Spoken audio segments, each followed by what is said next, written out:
Hello, welcome to Romeo and Juliet, Act 5, Scene 3. This is the end, right? This is the last scene in the play. This is how, well, we see how everything turns out, and there's still a chance for there to be some happiness, right? Um, Romeo's going to the grave to see Juliet. We know he's wanting to kill himself, but we also know Juliet is going to wake up, so timing is going to be very important here. All right, in this scene, there is a lot going on. Okay, we have Romeo and Juliet, and we have the truth coming out. We get to the tomb. Paris is there before Romeo shows up. That's interesting. I'll talk about that. Um, Romeo and Paris fight. Paris gets killed. Romeo's there by himself, has an interesting soliloquy, then kills himself. Friar Lawrence shows up as Juliet wakes up. Friar Lawrence runs off, and then it's Juliet alone. She kills herself. The guards show up and start bringing everybody in. And then once the prince is there and everybody shows up, we find out what really happened, and everybody knows what happened, and the play is over. So that's what happens in this scene. Let's look at the different parts. We start, and Paris is here at Juliet's tomb. He's putting flowers on her grave. And he tells the servant to go hide in the shadows and whistle or do something if somebody comes up, if there's grave robbers or anything. So Paris is there by himself. He's not doing this to show off how much he loves Juliet or anything. I think he really loves Juliet. And we overlook Paris. He's gone through all the proper channels. He's done everything right. He loved Juliet. He went to her, tried to marry her, went through the father, got father's permission, and she dies. He's left without his love, and so he promises to come back every night to put flowers on her grave. This guy feels like he's lost his wife. So he's pretty upset, and we don't look at Paris. He's just a plot point to get in the way of Romeo and get Capulet involved with Juliet, and there's more to it than that here. And as he's professing his love and putting flowers on the grave, we hear his page whistle, and he hears someone come, and he goes to hide to see who's showing up. It's dark out, everybody's hiding. Imagine being in a cemetery, right? There might be a cemetery near where you live. Imagine going there at night when it's really dark and hiding among the gravestones and listening for things. Pretty creepy. That's where we're at, though. And Romeo comes in. He tells Balthazar, his servant, that he's going to go into the tomb and he's going to take Juliet's ring. And here's some money, go away. And Balthazar takes the money, and Romeo doesn't just say go away. He says, if I see you, I am going to rip your arms off and beat you to death with them. I'm going to kill you. So just take this money and go. So Balthazar takes the money. He doesn't go, though. Balthazar instead hides in the shadows. So we've got the page hiding somewhere. We've got Paris hiding somewhere. We've got Balthazar hiding somewhere. People are hiding everywhere in this graveyard. And Romeo sees this tomb, and he says the opening is like a maw. It's like a mouth that has swallowed and eaten Juliet, which is an interesting thing to say. Romeo goes to open up the tomb, and Paris is like, stop. He goes to make a citizen's arrest.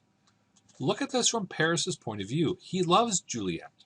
And here is someone, maybe he recognizes Romeo, and he says he's going to break into her grave and steal her rings.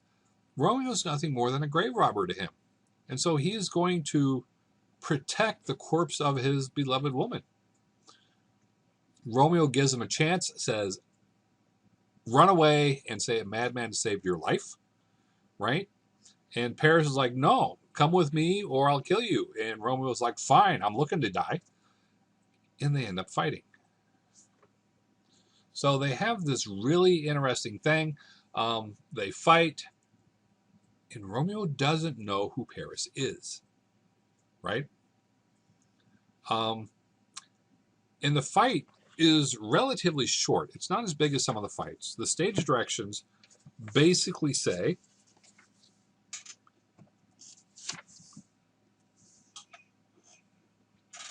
Romeo says, will you provoke me? Well, then have at you. Stage directions are Paris and Romeo fight, and then right after that, the page is like, oh, I'm going to get the watch. Then right after that, Paris falls, and he says, oh, I'm slain. Not a lot of fighting going on. Romeo is a madman here, and he kills Paris. Paris's last wish, he says, open the tomb, lay me with Juliet. That's his last words. And Romeo's like, huh? Okay, who are you?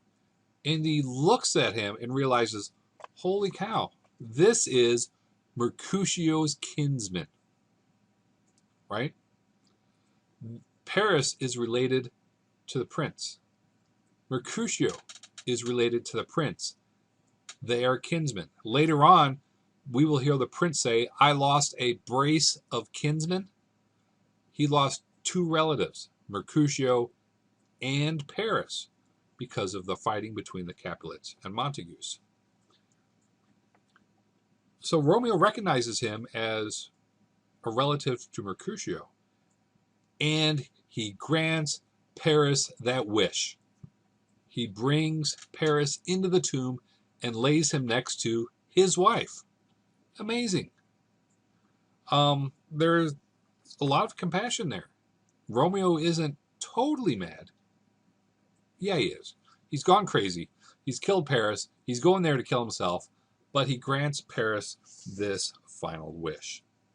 So he opens it up, sees Juliet there, and lies Paris down next to Juliet, and then he has this crazy long soliloquy about death and about Juliet.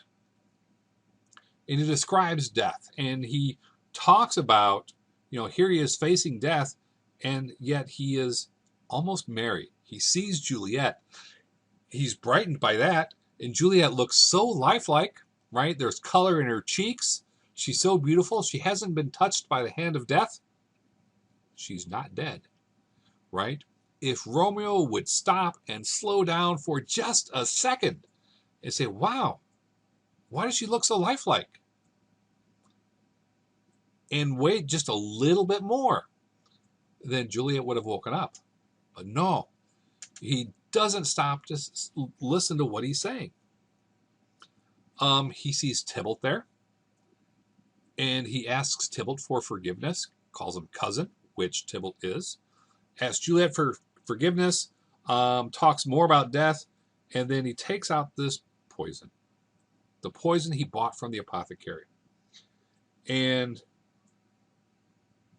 he's in a desperate situation. So he drinks it,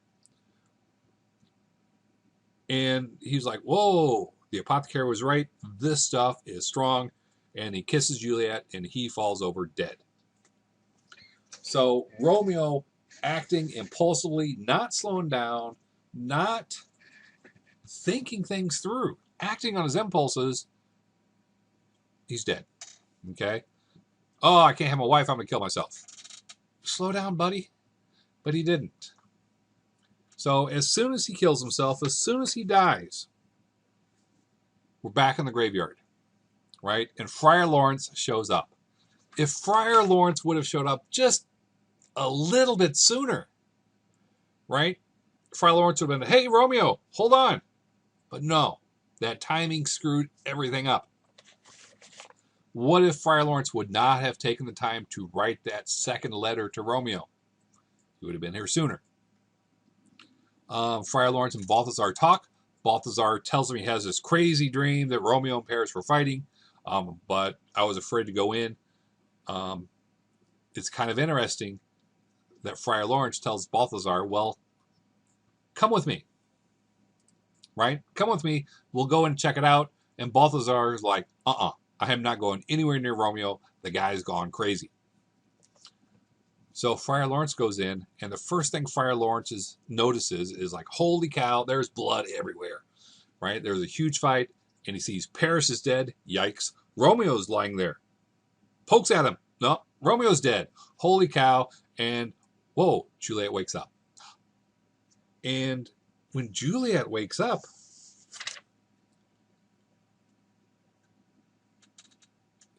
she sees Friar Lawrence, and she's like, oh, comfortable friar. Right? There's Friar Lawrence. Is like, oh, this is great. But where's my Romeo? She was supposed to wake up with Romeo waiting on her. But it's Friar Lawrence. And we hear noises outside the tomb. The guards are coming. Now, remember, Paris's page ran to get the guards. Right? Balthazar is still hiding in there somewhere. So the guards are coming. And Friar Lawrence says, I hear some noise. Lady, come from that nest of death. And he says, there's Paris, who you were getting away from getting married. He's dead. There's Romeo. Oh, he's dead. Sorry. Come with me. I'll put you in a nunnery, right? You can go become a nun. There is a greater power than we that screwed everything up. Fate destroyed these guys. Everything Friar Lawrence did, everything Romeo did and Juliet did to try to become happy after they met and fell in love was thwarted. The fates stopped their love and is ending in their death. Friar Lawrence acknowledges this with a power greater than us. And he tells Juliet, let's leave. I'll put you in with the nuns. Now, when this play is produced in a movie or on stage, a lot of times this incident with Paris is cut out. If we were in school, I would, in the classroom, show you the Baz Luhrmann version of Romeo and Juliet. That's with Claire Danes as Juliet and Leonardo DiCaprio as Romeo. And in that version, this fight with Paris isn't there. If Friar Lawrence would have gotten there and said, you know, Romeo's dead, but don't kill yourself. Paris is still around. You can marry him once you're over grieving for Romeo and Tybalt and all that good stuff. You know, Juliet still could have had a life. Shakespeare got rid of all of that. There is no way out. Paris, her future husband, is dead. Romeo, her current husband, is dead. So that's kind of interesting. So if you see a version of Romeo and Juliet, pay attention to how they try to make things easier on us and shorten up the play or movie, and they don't tie things up. It makes it less tidy, if you will. Friar Lawrence does not want to get caught by the guards. Why does he turn into a scaredy cat? Why does he want to run away instead of face the truth? Whatever reason, he does. He's out, and he leaves Juliet alone. Friar Lawrence, I want to punch him here. He knows Juliet wants to kill herself. She has talked about this before. Romeo has talked about killing himself before, and he went through with it. He should know not to leave her alone. But he does because he's worried about number one. Friar Lawrence leaves, Juliet stays, and then Juliet is there alone. She sees Romeo. There's her husband. She feels him. He's still warm. He is just barely dead. And she kisses him. She sees the poison, and there's like, oh, there's no poison left for me, so that she can go with him. She hears a noise outside, and she's like, no, I'm not going anywhere else. She sees the dagger. It's like, yep, this will fix things. Kills herself. Just like she promised to do before. So if anything, Juliet follows through with what she says. And then we go back outside the tomb. And all the guards start showing up. And Paris's page leads the guards in. The guards find Balthazar there. The guards find Friar Lawrence. The prince shows up. That's better. The prince shows up. And Lady Capulet and Lord Capulet show up. Lord Montague shows up. Lady Montague is missing. So everyone is there. And the prince is wanting to know what happened. The guards are putting out their evidence. Well, I found this guy lying here in the graveyard. I found this guy with a crowbar trying to run away. Well, this guy said there was a fight here at the tomb. And so the guards present their evidence. And we find out in there from Lord Montague that his wife is dead. Romeo's mother is dead. She was so torn up by Romeo being banished that she will never see her son again, that her heart stopped. That's rough. Eventually, Friar Lawrence is like, you know what? I can discover everything. I know what happened, and I take responsibility for it. You can blame me for everything here. And he tells them exactly what happened. There was nothing left out. Then Balthazar and the page back up his story with what they know. Romeo's letter he wrote and told Balthazar to give to his dad backs up everything right there.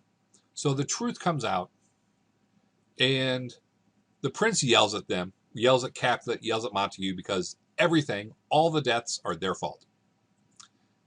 There are a lot of deaths in this play. Mercutio's dead. Tybalt's dead. Paris is dead. Romeo's dead. Juliet's dead. Lady Montague is dead. They're all dead. Why? Because of the stupid feud between these two gentlemen. And what happens here in front of Juliet and Romeo's tomb? They shake hands.